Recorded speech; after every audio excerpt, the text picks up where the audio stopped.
ஒண்ணு இல்ல சும்மா பேசிக்கிட்டு.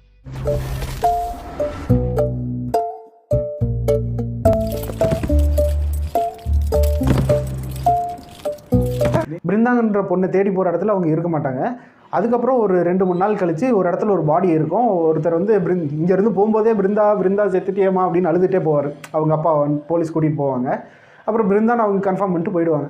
அதுக்கப்புறம் தான் சந்தானம் தோணும் இப்போ தான் பாடியை பார்க்க போகிறாரு. பார்க்குறதுக்கு முன்னாடியே அவங்க அப்பா வந்து எப்படி நோட் அப்போ டேரக்ட் ஆகிட்டாங்க. நீங்கள் தான் சொன்னீங்க இப்போ டேரக்ட் ஆகிடுச்சுன்னா அப்போ அங்கே தான் டேரக்ட் ஆகிட்டாங்க. அந்த இடத்துல அது இருக்கும். அந்த ஒரு சந்திரமுகி தன்னை அவரே நினச்சிட்டாரு. அப்போ தான் நினச்சிட்டாரு இந்த மாதிரி இவர் வந்து அது இங்கேருந்து பாடி பார்க்கறதுக்கு 1/2 கிலோமீட்டர் முன்னாடியே பிருந்தான்னு கத்திட்டு போகிறாரு. இது வந்து ஏதோ இடிக்குதே அப்படின்ட்டு உட்காந்து ஸ்கெட்ச் போடுறாரு. அப்போ தான் பாடிஸ் வந்து டிஃப்ரெண்ட் டிஸ்ட்ரிக்ஸில் ட்ரெயின் ட்ராக் பக்கத்தில் தான் எல்லா அனாதை மனமும் கிடைக்கும். அது என்ன லாஜிக் அப்படின்னு நம்ம யோசிப்பான். பார்த்தா பேசஞ்சர் ட்ரெயினில் பகலில் வந்து பாடியெல்லாம் எடுத்துகிட்டு போய் டிஸ்போஸ் பண்ண முடியாது. ஸோ நைட் டைமில் தான் வந்து பாடியை எடுத்துகிட்டு போய் போடுவாங்க. நைட் டைம்லும் பேசஞ்சர் ட்ரெயினில் எடுத்துகிட்டு போக முடியாது. ஸோ கூட்ஸ் ட்ரெயினில் தான் எடுத்துகிட்டு போவான்னு ஒரு கரெக்டான கான்செப்ட் சொல்லியிருப்பாங்க.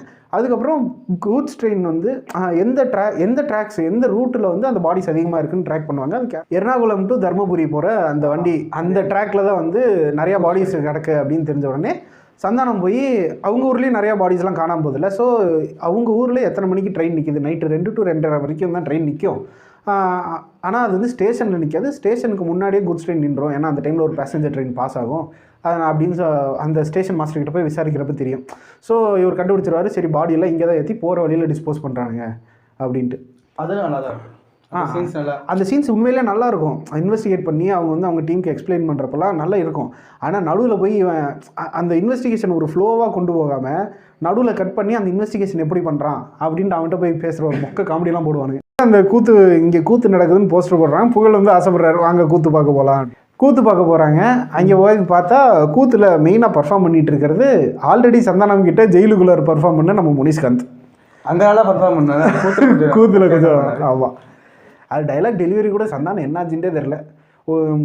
முதல்ல இருந்த டைலாக் டெலிவரியில் இல்லவே இல்லை. ஒரு ஃபயர் இல்லை, சும்மா அப்படியே ஃப்ளாட்டாக பேசியிருக்காரு எல்லா இடத்துலையும். ஒரு டைலாக் டெலிவரியே இல்லாமல் போச்சு.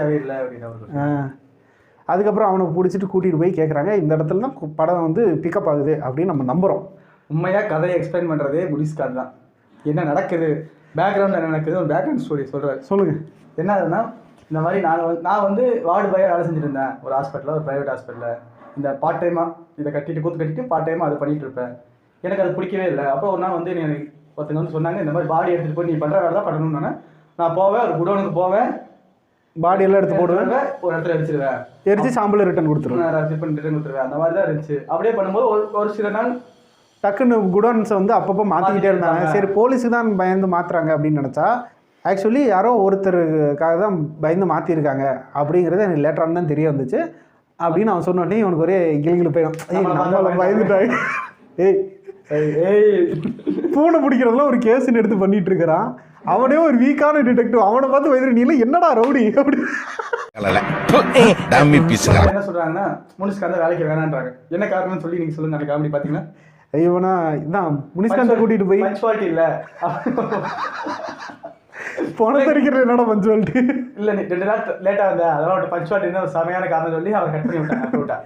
இல்ல இந்த மாதிரி அப்புறமா 2 நாள் கழிச்சு மறுபடியும் கூப்பிட்டு இந்த ஜெயிலில் போய் இவன்ட்ட இந்த பர்ஃபார்மன்ஸை போடணும் சொன்னாங்க. அதை வச்சு அதை எக்ஸ்பிளைன் பண்ண. இப்போ பாருங்க, அதுக்கப்புறம் இந்த சீனுக்கு ஒரு லிங்க் வருதா பயங்கரமா பாருங்க. கரெக்ட் ஆகுது. முனிஷ்காந்தை பிடிச்சி விசாரிக்கிறதுக்கு முன்னாடி இன்னொரு சீன் வரும். அது என்னன்னா, இந்த இடத்துல ஒரு பாடி வந்து ஒரு வேன் வந்து நைட்டு ட்ராவல் ஆகிட்டே இருக்கும் அப்படின்னு ஒரு இன்ஃபர்மேஷன் முதல்ல வந்திருக்கும். அதை வச்சு அவங்கள ஃபாலோ பண்ணிட்டு போகிறப்ப ஒரு ஓடு மேலே ஏறி போயிட்டு இருக்கிறப்ப அந்த ஓடு உடஞ்சி உள்ளார விழுந்துருவார். பார்த்தா ஃபுல்லாக டெட் பாடியாக இருக்கும் பாடி, அந்த ரூம் ஃபுல்லாக. நான் முதல்ல சொன்ன மாதிரி மறுபடியும் போய் எல்லாரும் கூப்பிட்டு வருவானுங்க, பாடி எதுவும் இருக்காது. இப்போதான் அந்த டேரக்டர் மாதிரி நம்ம அண்ணன் வச்சிருக்காரு. முதல்ல இதுக்கு லிங்க் பண்ணியிருக்காரு பார்த்தீங்களா?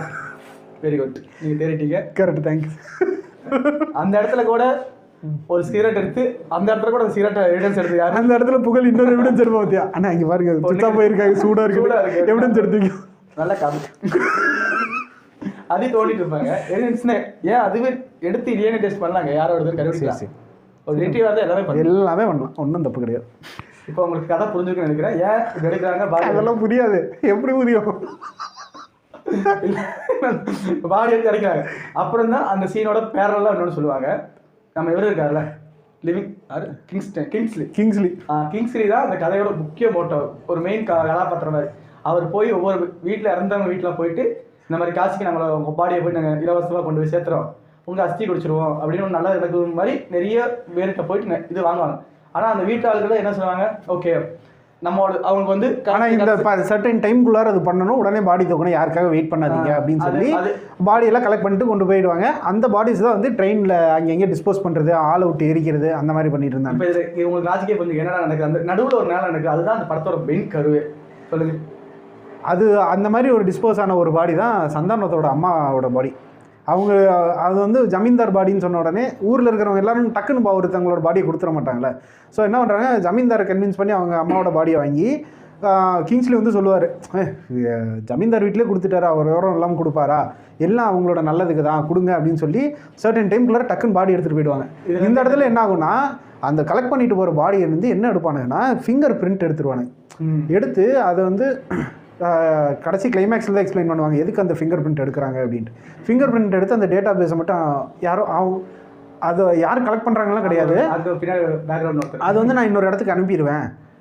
அது வந்து அவங்க எதுக்கு வேணால் யூஸ் பண்ணலாம், டெரரிஸ்ட் யூஸ் பண்ணலாம், ஒருத்தர் ஃப்ரேம் பண்ணுறதுக்காக யூஸ் பண்ணலாம். இப்போ ஜெயபால் வந்து நான் போட்டு தள்ளிட்டு ஹரியோட ஃபிங்கர் பிரிண்ட் எடுத்து ரூம் ஃபுல்லாக வச்சுட்டேன்னா அது ஹரி தான் போட்டு தள்ளலாம் அப்படின்னு போயிடும்.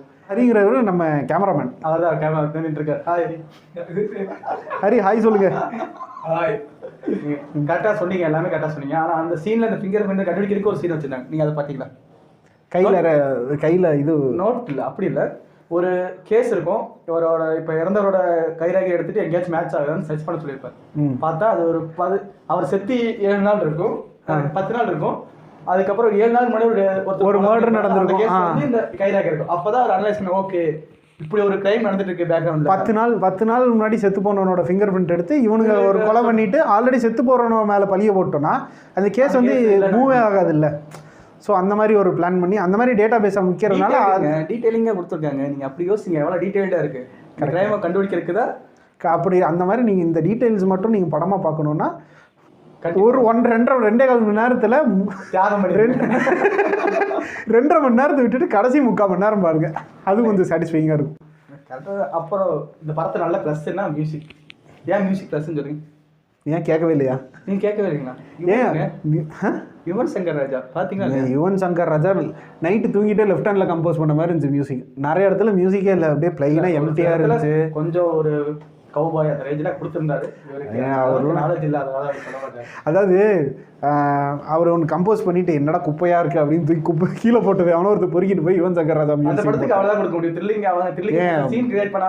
படத்துல நிறைய இடத்துல பேக்ரவுண்ட் மியூசிக்கே இல்லை, எம்டியா ஓடிட்டு இருக்கு.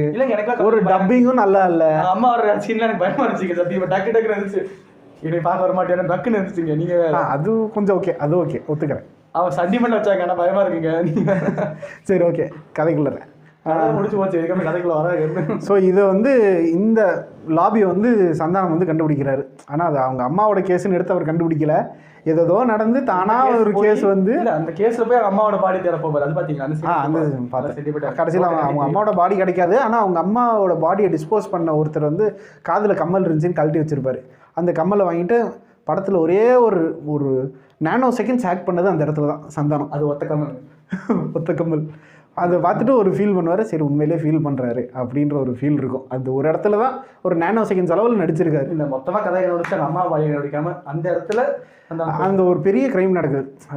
சிம்பிளாக சொல்ல போனால் செத்து போனவங்க வீட்டில் இருந்து பாடியை கலெக்ட் பண்ணிட்டு போய் அந்த ஃபிங்கர் பிரிண்ட் எடுத்து அதை வந்து தப்பான கொலை செய்கிறவங்களாம் இருக்காங்களா அவங்களுக்கு விற்கிறது, டெரரிஸ்ட்டு விற்கிறது, அந்த மாதிரி விற்கிற ஒரு வேலையை வந்து அந்த ஊரில் இருக்கிற ஒரு டாக்டர் பண்ணிகிட்டு இருக்கிறான். அதுதான் மெயின் ஸ்டோரி. அதை வந்து யாருக்குமே தெரியாது. இப்போ பாடியை கலெக்ட் பண்ணிட்டு போய் என்ன சொல்லிடுவாங்கன்னா, காசி கொண்டு போய் எரிச்சு அஸ்தியை கொண்டு வந்து கொடுத்துட்றோம் அப்படின்னு சொல்லிடுவானுங்க. ஆனால் இவங்க போய் ஃபிங்கர் பிரிண்ட் எடுத்துகிட்டு எவன் காசி வரையும் கொண்டு போகிறான், ட்ரெயினில் எரிச்சிட்டே இருந்தானுங்க கொஞ்ச நாள். ஆனால் முனிஷ்க்கு அந்த டைம் கீப் அப் பண்ணாததுனால அவருக்கு பாடியை டிஸ்போஸ் பண்ணி தூக்கி போட ஆரம்பிச்சிட்டானுங்க. டைமிங் சரியில்லை அப்படின்னு. டவுட் என்னென்னா, அது கோயம்புத்தூர் சர்க்கிளில் தான் அந்த பாடி போகிறாங்க. ஆனால் எப்படி அவங்க கோயம்புத்தூர்காரங்க சூழலேருந்து எனக்கு தெரிஞ்சு அந்த ரேஞ்சிலாம் ரொம்ப கிட்டதான் அவங்களுக்கு எப்படி இந்த ஒரு இப்போ நான் சொல்கிறேன் பாரு, அதுலேயே ஒரு டீட்டெயில் கொடுத்துருந்தாங்க. அதுக்கும் என்னன்னா, இதுதான் நம்ம போலீஸ் லிமிட்டை தாண்டி அவங்க யோசிக்க மாட்டாங்க. ஒன்று சொல்லியிருந்தானுங்கள்ல, அதனால தான் இது வந்து எல்லாமே நீங்க மட்டும் எல்லாத்தையும் அப்படி புரிஞ்சுக்கணும், நான் சொன்னா புரிஞ்சுக்கணும். அது கொடுக்கலையே தான் கேட்டேன் தவிர நீ அப்படி அந்த அளவுக்கு அவர் யோசிச்சிருக்காரு, நான் பார்க்காம விட்டேன். இந்த படத்தை வந்து நீங்க ரொம்ப போர் அடிச்சது எதுவுமே பண்றதுக்கு இல்லை அப்படின்னு நீங்க ஃபீல் பண்ணீங்கன்னா லாஸ்ட் 45 மினிட்ஸ் மட்டும் பார்க்கலாம். அடம் பிடிக்கிறிய நீ. இந்த படத்தோட டேக் அவே என்ன அப்படின்னு சொல்லுங்க. படத்தோட டேக் அவே என்னன்னா, என்ன சொல்றது, உண்மையாகவே இந்த கதை வந்து கொஞ்சம் எடுத்துட்டு போனோம்னா கொஞ்சம் ஃபேமிலி மேலே அம்மாவே பார்க்காம இருக்கிறவங்க போய் அம்மாவை பார்க்க போகலாம், அந்த மாதிரி இருக்குல்ல, கொஞ்சம் வந்து இருக்கு. ஏன்னா ஒரு கடைசி நேரத்தில் அம்மா கூட இல்லைன்றது ஃபீலிங்ஸ்லாம் இருக்கும், அதெல்லாம் கொண்டு வந்திருக்காங்க. நல்லா எவ்வளோ ரேட்டிங் கொடுக்கலாம் சொல்லு? 5 out of 5. நான் 3 கொடுப்பேங்க. மனசு கல்ல 2 மனசு கல்லாக்கி 2 சரி ஓகே. இந்த படத்துக்கான சரி, இந்த படத்துக்கான சும்மா பேசிகிட்டு இருக்கோம் ரேட்டிங் வந்து 2.5 ஆவரேஜா. சரி 2.5. 3+2 அது ஆவரேஜ் 10 வந்துடும். 2.5 வச்சுக்கலாம். சரி, நாங்கள் முதல்ல சொன்ன மாதிரி சேனலோட பெயர் வந்து மாற்றப்பட்டது. சும்மா பேசிக்கிட்டு இருக்கோம். இப்பயும் ஷூட்டும் அப்படி தான் போயிட்டு இருக்கு. சும்மா வாய்க்கு வந்ததெல்லாம் பேசிகிட்டு இருக்கோம். இது இன்னும் என்னென்ன இம்ப்ரூவ் பண்ணணுமோ அதை வந்து கமெண்ட்ஸில் லீவ் பண்ணுங்கள். இதே மாதிரி நாங்கள் கண்டினியூ பண்ணலாம் அப்படின்னு நினச்சிங்கன்னா அதையும் வந்து சொல்லுங்கள், லைக் பண்ணுங்கள், ஷேர் பண்ணுங்கள் ஃப்ரெண்ட்ஸோட. எங்கள் டீம் பெருசாக இருக்குது. 2 பேர் ரைட்டாக, ஒரு கேமராமேன் இருக்காரு, 3 பேர் மொத்தம் 3 ரைட்டாக. நீ அப்படியே பெருசாகிட்டே போவோம். உங்களோட ஏகோபத்து ஆதரவு கொடுத்து அந்த 4 பேர்லேருந்து 5 பேர் ஆதரவுக்கு என்ன முடிவு இருக்கோ அதை பார்த்துக்கலாம். உங்களிடம் விடைபெறுவது தினேஷ் மற்றும் ஜெயபா. சும்மா பேசிகிட்டு இருக்கோம்.